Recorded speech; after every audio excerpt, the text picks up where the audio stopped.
What's up, y'all, and welcome back to Dad Needs to Talk. I'm your host, Robert, and today, we're going to be talking about my favorite movies and TV shows for 2023. So, this is part of my multi-day thing where each day I'm talking about something different. So last episode, I did an episode talking about my favorite games for the year. Like I said, this episode is TV and movies, and then next episode will be anime and manga. So, yeah. So if you're into all that stuff, as well as discussions on family and fatherhood, stick around, check your boy out everywhere at Dad Needs to Talk. So, yeah. So before I dive into my list, I'll just say in general, I feel like this was a pretty strong year for shows and movies, and I guess more so like on with the show side, me kind of exploring and finding more shows on different platforms to check out because this was my first year diving into the Apple TV catalog, and I have a couple of shows on here that I discovered on there that made it very high on my TV list. And so, and as far as movies go, I feel like it was a pretty solid amount of movies. I actually went back and I counted. I actually went to the theater at least 18 times this year to see various movies, and a handful of those I went to with my family in different combinations that I'll mention later on. So, because there was some stuff I saw with just me and my wife, me and my oldest son saw some stuff, me and my middle son saw some stuff, and me and my twin daughters saw some stuff. So, um, I was planning on maybe trying to take Vash, my youngest, to see something for the first time in the theater.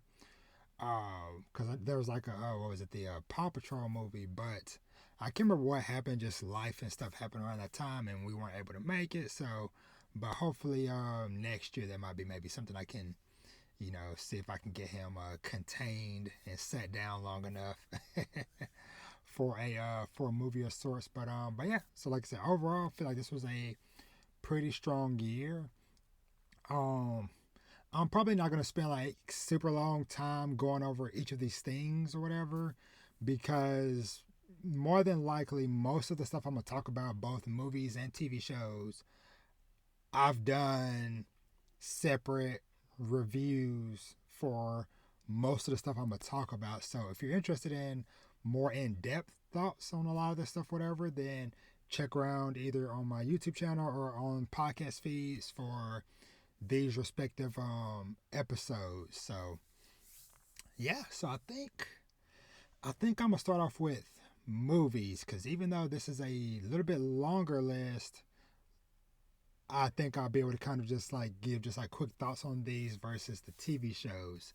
So yeah, so I guess let's kind of dive into uh oh dive into the movies. So sorry about that.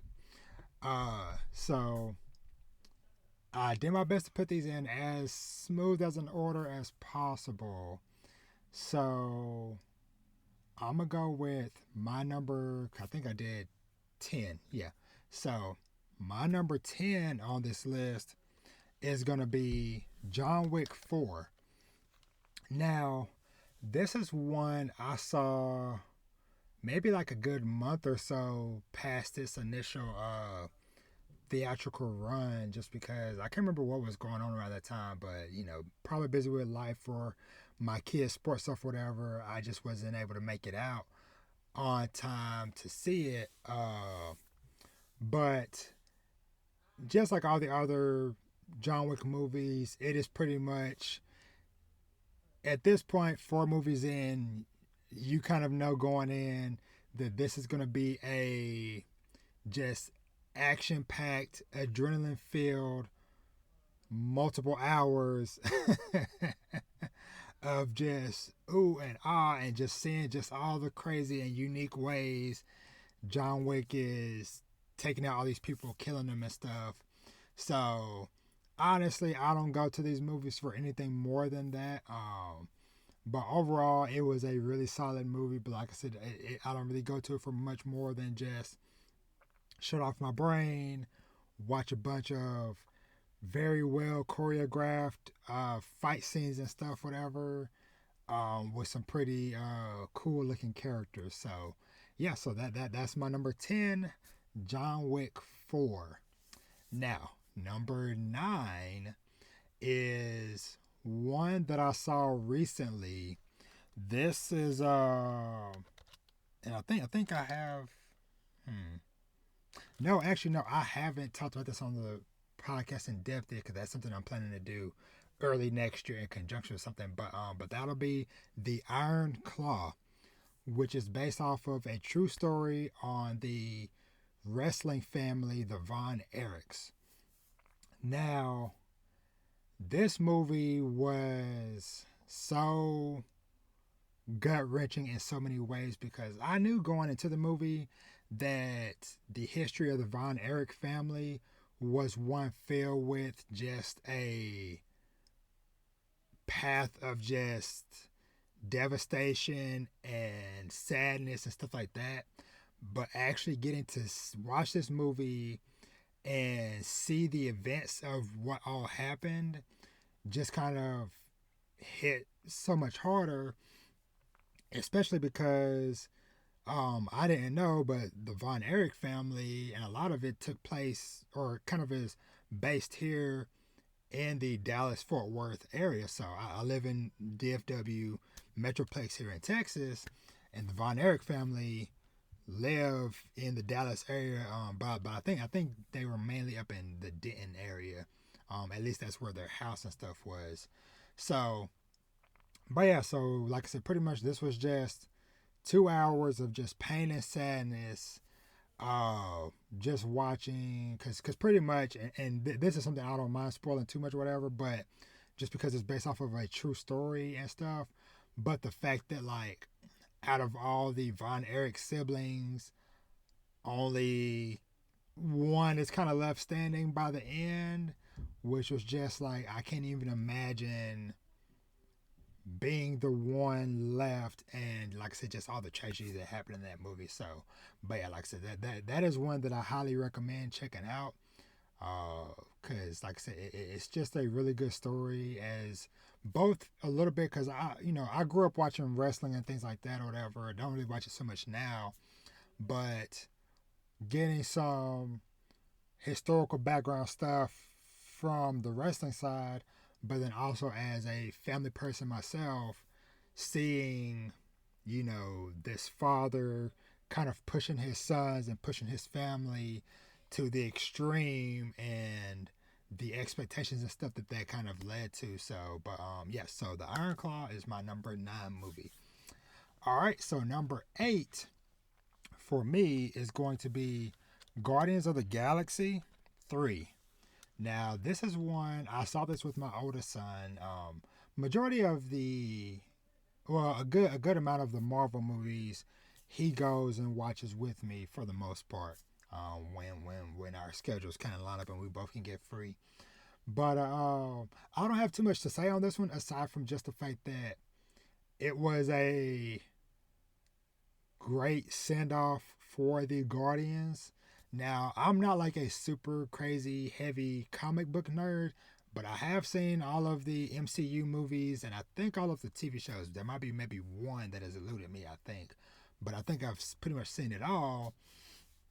And but yes, if we get nothing else, Guardians of the Galaxy as far as like a dedicated movie or anything for them, whatever, I feel like this was a great way to wrap all their stuff up and kind of set up some other stuff going forward for them. So yeah, so Guardians of the Galaxy 3, very awesome. And on a tangent, I'll mention this again because I mention it every time I get.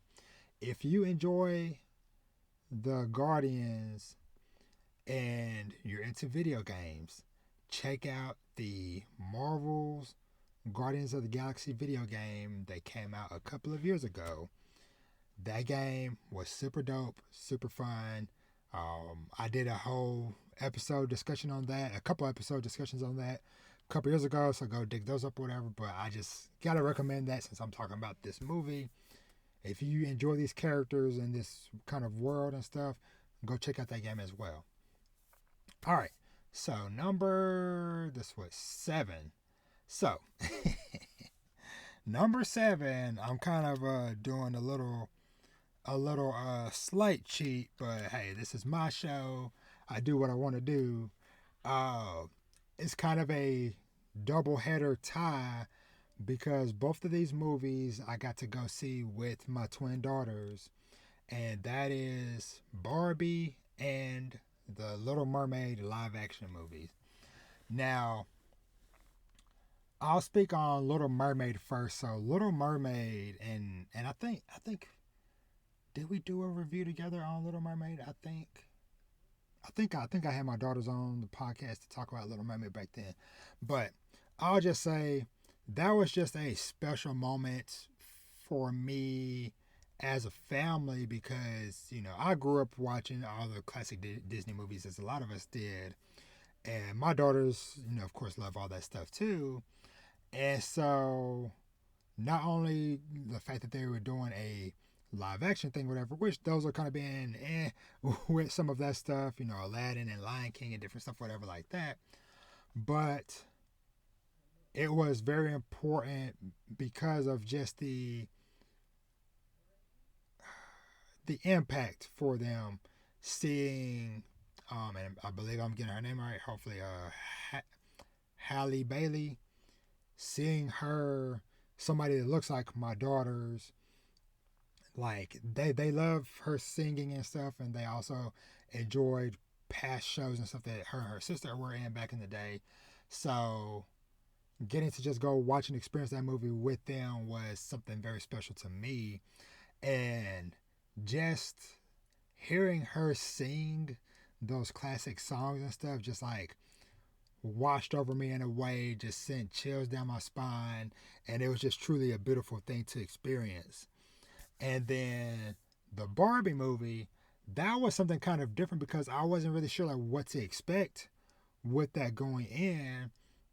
But I feel like lots of it had like a good mix of comedy and stuff along with kind of detailing some of like the historical background with Barbie and how the Barbie and Mattel and all that stuff runs, whatever, like I said, with that mix of comedy, but also kind of touching in some kind of more serious life topics about equality with men and women, and showing that hey, women can be more than just the typical housewife or the quote unquote Barbie or whatever. They're like, hey, Barbie can be more. Barbie can be a doctor, president, lawyer, vet, whatever the case may be, mechanic, yada yada yada. So that was something that was also like just like very cool to see with them and stuff as well. So yeah. So next up, there's 2, 3, 4, 6. So number 6 is going to be uh Creed 3. Now, this one was super dope on multiple levels for me because so me and my wife have a history of going to see all of the Creed movies in theaters. So it was something that we were kind of like looking back on or whatever, and it was kind of real. It was like, oh, we have seen all of these movies together over the years, and so it was like, okay, we have to. Let me see, Creed movies. So it's like we have to go and see this together, just like the past two, because let me see, Creed 1 was 2015, so that was within the first year of me and my wife getting together and stuff. And let me see, when was Creed 2? Sorry, I'm trying to see if I can find a date. Because that was 2015. Creed 2. let me see, 2018. So 3 years later, and that was what, like 5 months after our baby boy was born. So it was kind of like our first time going to the movies together, which I don't remember how we even pulled that off. I assume he stayed with some family or something or whatever. But yeah, because like I said, he would have only been like 5 months, 5, 6 months old at the time. So that was another milestone. And then now, earlier this year, or whatever, now, 2023, 8 years together, it's like, wow. So much has happened over our lives over the course of these movies. But yeah, so this movie, like, it has so much weight and impact in it. Like seeing both Lord, my brain is blanking. Why is my brain blanking right now? Michael B. Jordan and Lord, my brain is like really trash right now. Jonathan Majors, Michael B. Jordan and Jonathan Majors, seeing those two go at it and their bond and relationship in that movie and stuff. The story of two childhood best friends who kind of grew up almost like brothers, and one of them gets in trouble, goes away for most of their lives or whatever, and then comes back and kind of feels like he is owed something. And just watching that clash and just seeing like the way the movie was shot during the fights and stuff, whatever, like as a nerd, as an anime fan, I could see Michael B. Jordan's love of anime and stuff showing through that film, because there were definitely some shots and punches and hits and stuff, whatever. Like, like me and my wife were sitting in the theater, like, ooh, like we bobbing and weaving, like we in the fight and stuff too. And so, but yeah, overall, super dope movie. We both had a great time watching it, and stuff. So yeah. So next up, let me see. This will be. Whoops, hold on.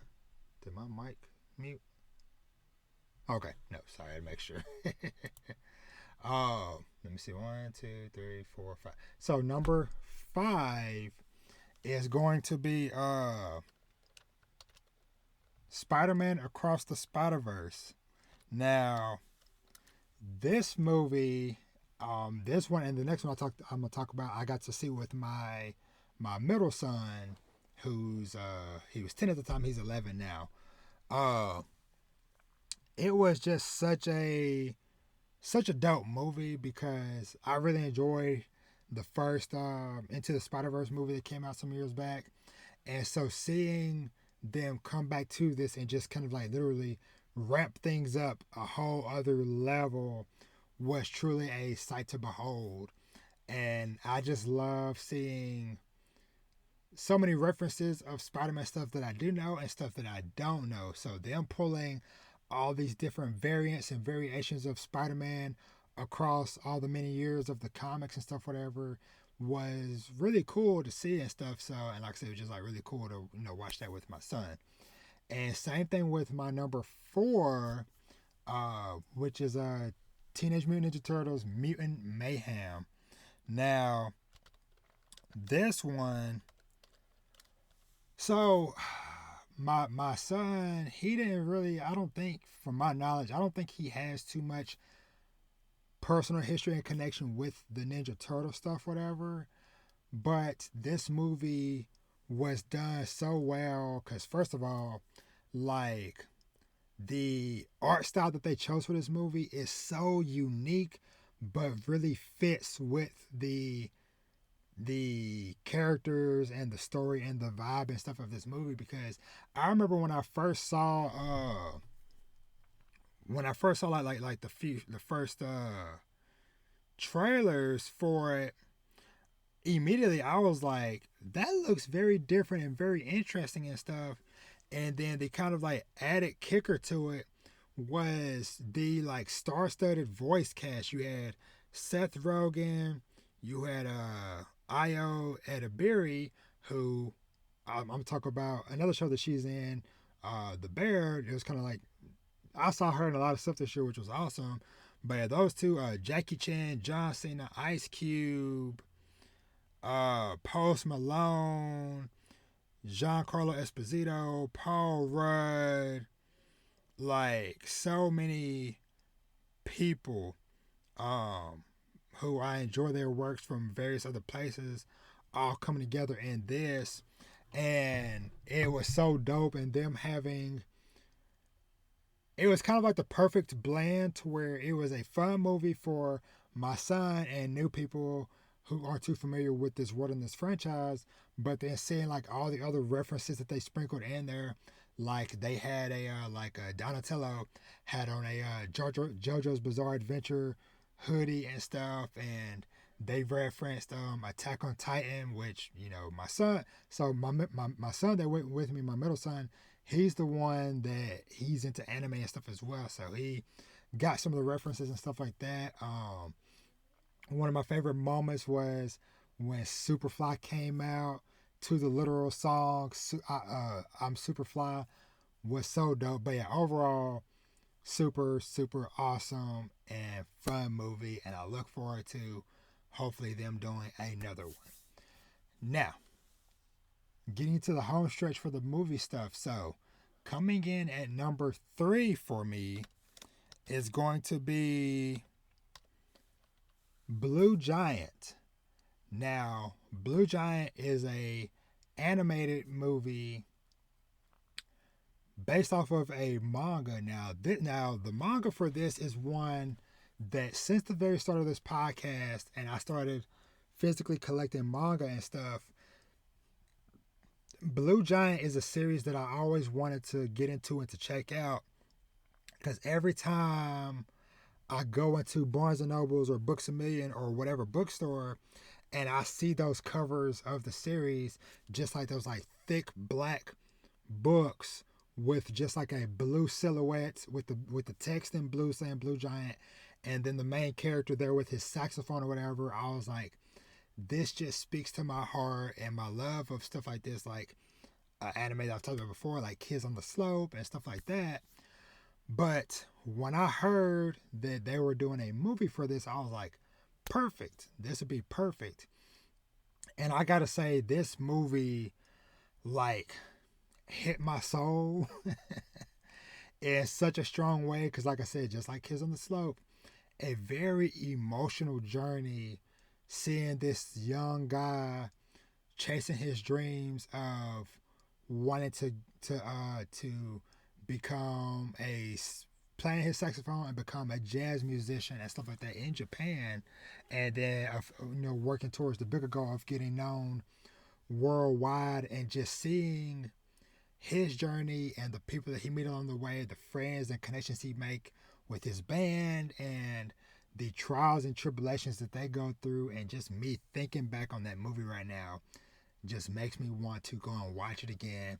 But getting to see it in the theater on the big screen with the visual flair that they gave it, because I think that one of the directors that worked on this is somebody who worked on the Mob Psycho 100 anime series, and y'all know when it comes to visuals and stuff, that show got it. And so seeing that here on display on the big screen with the sound system of a movie theater, so hearing the saxophone and the different music and stuff, whatever, the beat of the drums and stuff, it just like, it really hits your soul. And then, like I said, like some of the stuff that happens in the story, it is like, yo, this was insane. So, but yeah, Blue Giant, definitely super memorable, and definitely makes me interested to even more. Hopefully, maybe they make more movies or anime shows and stuff. But if not, I do look forward to at some point, hopefully, finally getting to jump into the manga. Now, number 2 on my list is going to be another surprise that I just watched recently, and that is going to be Godzilla minus one. Now, this is another one. I just did a review discussion of this and another movie I saw that same weekend. I didn't meant to put on this list, but the Ghibli movie, The Boy and the Heron. I did a review of that like a few weeks ago, so go check it out. But yeah, but Godzilla minus one. Now, there have been dozens and dozens of Godzilla projects across my lifetime, and even long before I was born.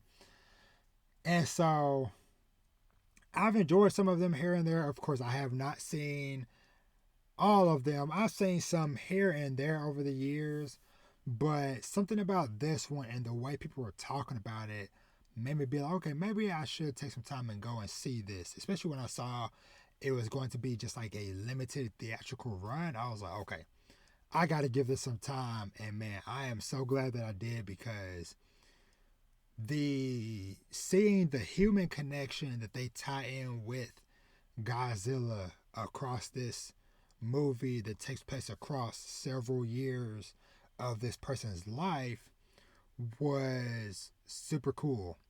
And once again, the movie theater experience when Godzilla is powering up for his basic kind of like blast breath energy beam thing, whatever, just had the theater shaking with it or whatever. It was just like super dope, super cool.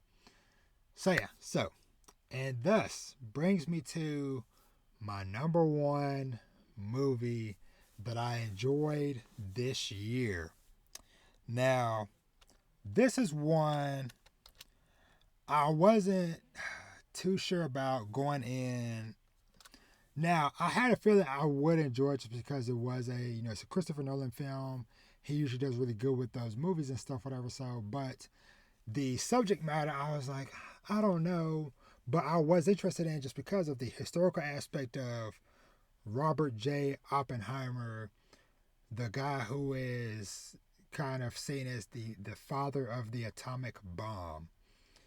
And this movie was stunning, impactful in so many ways, to where many months later, this is like 6 months later, and every now and then I'll find myself just like sitting at home, sitting at work, whatever, just thinking back to that movie. And this is another one, like I said, like Godzilla. So I saw Oppenheimer in IMAX. So in the theater, biggest screen I could see it on, sound effects, just like the character, seeing the basically getting a chance to kind of get a peek inside the mind behind somebody who has basically the weight of humanity, the weight of his country, or multiple countries, multiple people's lives weighing on him, and just seeing the journey that he went through from beginning through to the events happening, and then the aftermath and stuff, long past the bomb and stuff, and then kind of like how the world and people treated him and saw him, and how they treat his family and stuff even now, generations and stuff later, or whatever. And learning just like really cool, just historical facts and stuff, because I didn't know before this movie that that he was around or tied in with Albert Einstein and stuff. So, and just seeing their connections and stuff in the movie. So, but yeah, overall, Oppenheimer, my number one movie of the year. Super dope, super fantastic. So yeah, so that's my main movies, or my 10 favorite movies that I saw this year. I'm trying to think. Trying to see, was there anything else I wanted to point out from the list? Nah, I think that's it with the movies. So let me take a quick little break, and then I'm gonna come back and talk about the TV shows. So hold on one second. Okay, so let's dive into some TV shows. Now, before I get into, I got what my top 5. I'm gonna start off with some honorable mentions. Now, a couple of these I fully finished, and then these other couple I still need to finish. So the couple that I finished, um, first up is Barry. Now, this is a show. This is a series that I've heard about for a while over the years and stuff, and finally decided to give it a shot. And I'm glad I did. Wow. And this is another one. There's a whole review that I put out for it recently, so you can go listen to that for longer in-depth thoughts. But overall, it was solid. I feel like it had like a very strong first couple of seasons, and that third season, if I'm remembering correctly, that third season was kind of okay, and then the beginning of the fourth season, I was like, eh. But it ended kind of strong. But overall, solid show. Next up is the Mayor of Kingstown. Now, I'm pretty sure I talked about this on a previous episode. I don't remember. I do a lot of talking. But Mayor of Kingstown, this one was one that I'm trying to think. I don't think I really ever even heard of it before this year. I don't think. And funny enough, it got on my radar because of a certain risque naughty clip that was being shared on Twitter back in the summer, and maybe be like, what is this? But yeah, but no, it was a really dope show because I enjoy my shows, as y'all will see from my list, whatever shows with the drama, the grittiness, things like that. So Mayor of Kingstown. So I watched both seasons of that this year. Looking forward to season 3, whenever that might come. Next up, and these are all still honorable mentions, is Itaewon Class. Now this one was a Korean drama. I think it might be based off of a manga or webtoon. I can't remember, but crazy thing is that like I was strong heavy binge watching this for a good couple of weeks because it was like 16 episodes, I think, all like an hour a piece. I was going hard on those episodes, and then I stopped right before that last one because I was like, I'm not ready yet. And then here we are like 5 months later, I'm still not ready. But this one was like really cool, really dope, because of course I love my family drama, dynamic stuff, whatever. So it follows a young man who, long story short, uh, he moves to this new school. He confronts a bully. The bully ends up, slight spoilers, killing his father. And then this guy goes to get revenge on the bully, ends up in jail for several years, comes out, and basically starts a revenge path that takes place over several years, like decade plus, that you watch him basically start a restaurant because his father and the guy, the bully or whatever, both of their fathers worked in the food industry, and so his goal was to start up a new food shop to take down this big corporation that the family behind his father's death or whatever. And so lots of drama, lots of just like craziness like that, and just like really nice core cast of characters and stuff. A little bit of romance in there and stuff. So, but yeah, Itaewon Class, really dope. Like I said, I need to finish that last episode at some point. And then the last honorable mention I'll talk about is Peaky Blinders. Now, once again, this is a show I've heard talked about for many, many, many, many years, and decided, hey, now is the time to start watching it. And so I just started season 4 a few hours ago, but the way season 3 ended was such a roller coaster, such a big blow up, to where it was like, whoa, I had to stop for a little bit and be like, that was wild. And you mean to tell me I'm only halfway through the show? I got 3 more seasons of this great insanity left. Okay, so but yeah, super dope. Um, and actually, the other thing that made me start watching this because I mentioned my favorite movie of the year, Oppenheimer. The main character of that is the main character of Peaky Blinders, and recently I watched. Variety does these actors on actor discussion episodes on the YouTube channel, or whatever, and they had the main guy from Oppenheimer, and then uh, uh,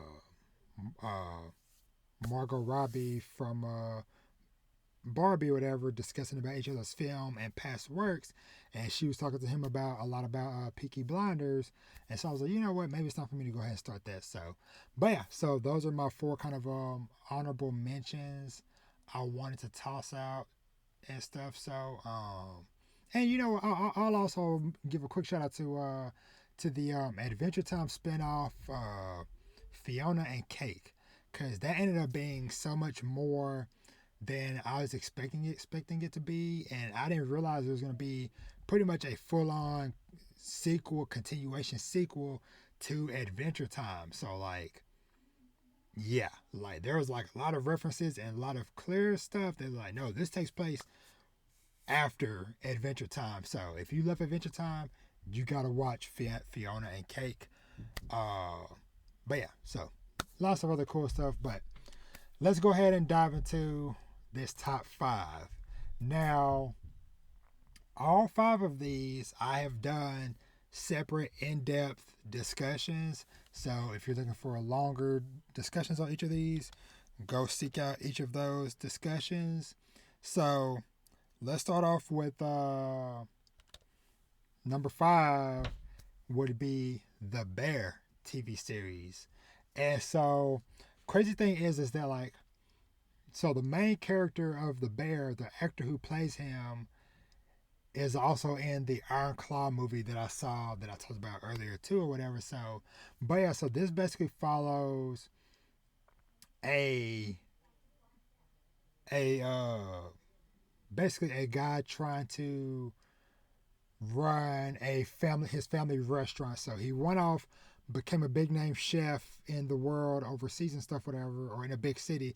Came back to his little small town or small corner of his home city to start up his own little shop, whatever, with a close family friend and different things like that, and just kind of seeing the drama and stuff going on with what chefs and stuff go through and the whole cooking industry and dining industry and stuff, and then kind of also getting the personal backstory of these characters and their families and lives and stuff, whatever.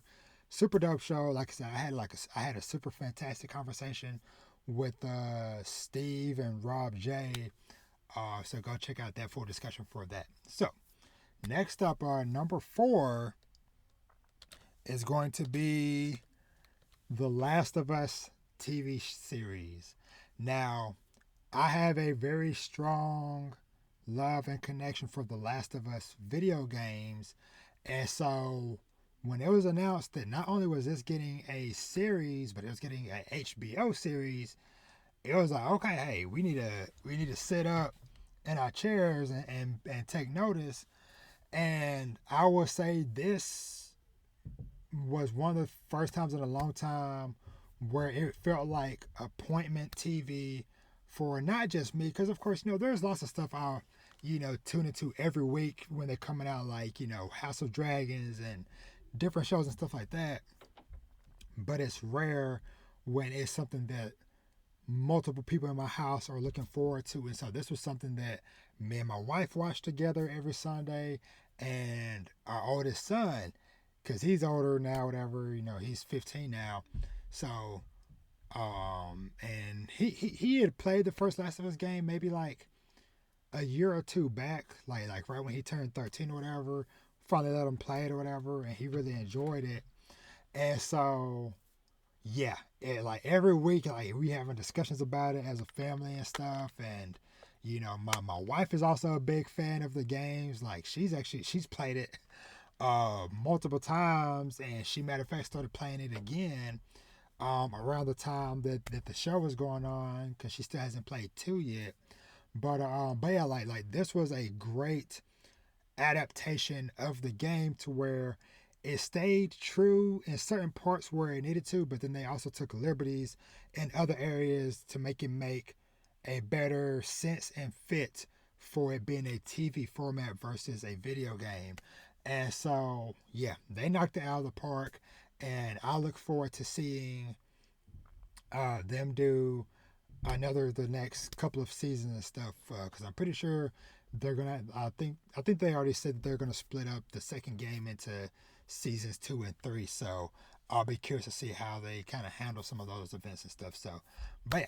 So number 3. Now this is one that was a very, very, very nice surprise to me at the very beginning of the year.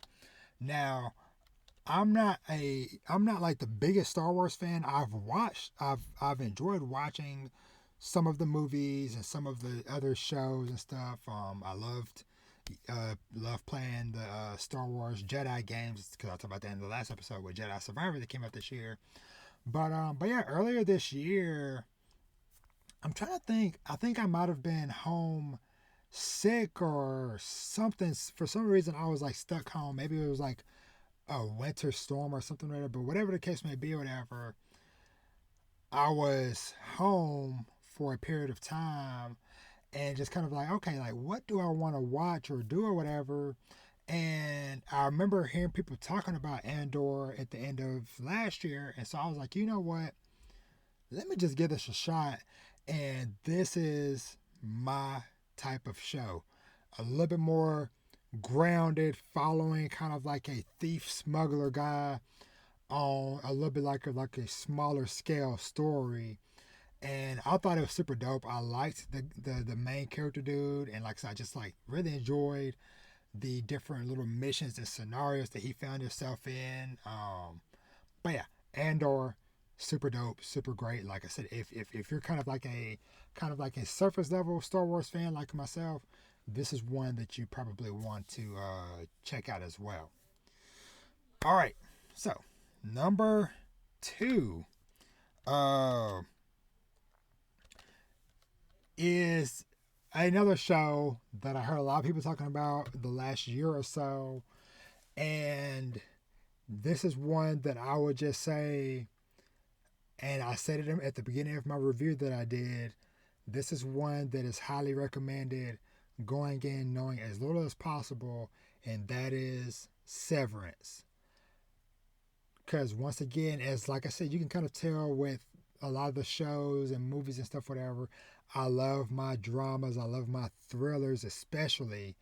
And so this one, and I guess I'll kind of get just like a surface level uh, idea of what it is Severance basically deals with this group of people in this office setting, to where what they do in their personal lives and what they do during their 9 to 5 work time, or whatever, are kept completely separate.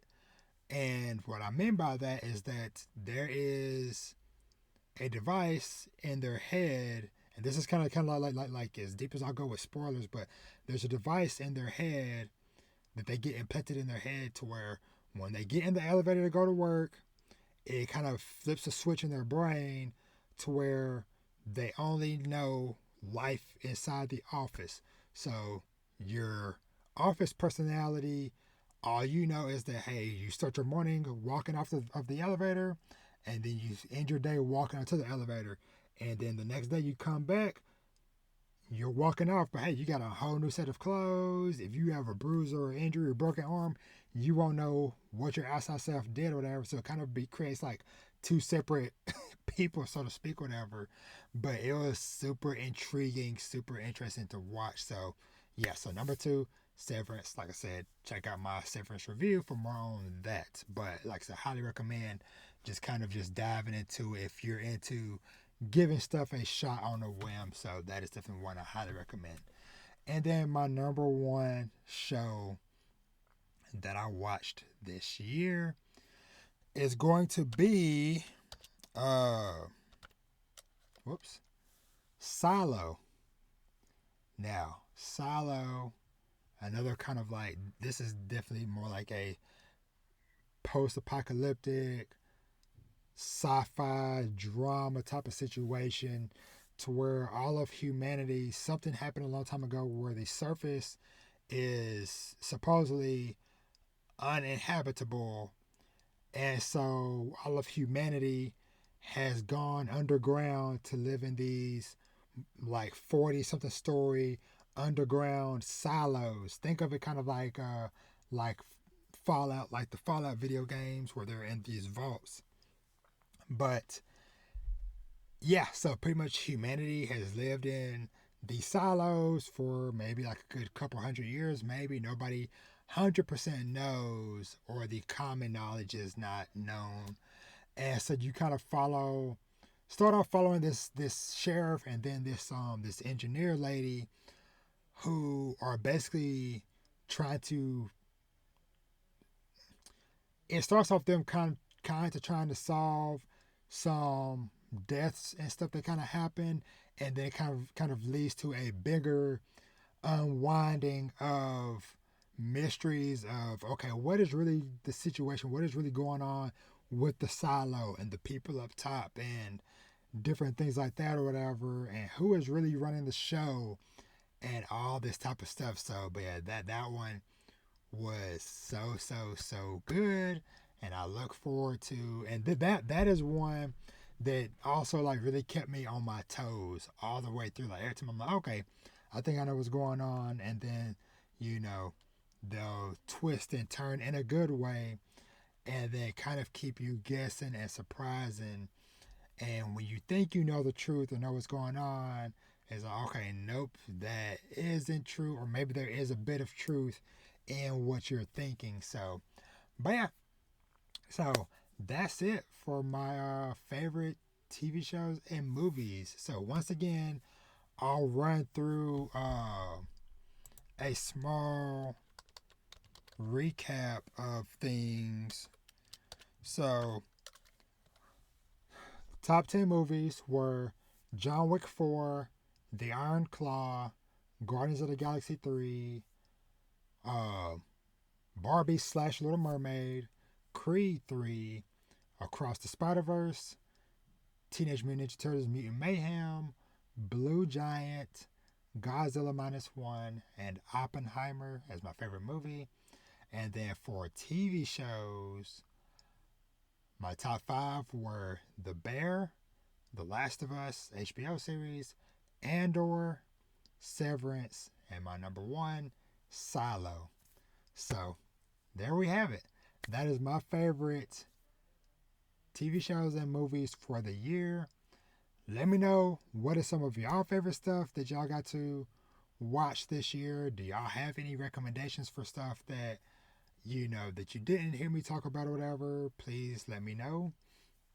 And yeah, so like I said, got one more of these episodes to put out this week, and that'll be my anime and manga discussion. So come back for that in the next day or so. And yeah, as always, you can find me everywhere at Danny to Talk. If you're watching on YouTube, make sure you're subscribed. If you're listening on podcast feeds, make sure you're following wherever you're listening to the podcast audio version at. And yeah, feel free to hit me up. I love to talk. And as I always say, treat yourself to something nice. Read some manga, watch some anime, TV, and movies, play some video games, and live your best life. And with that, I am out. Thank y'all so much for the love and support, and I'll catch you on the next one. Peace.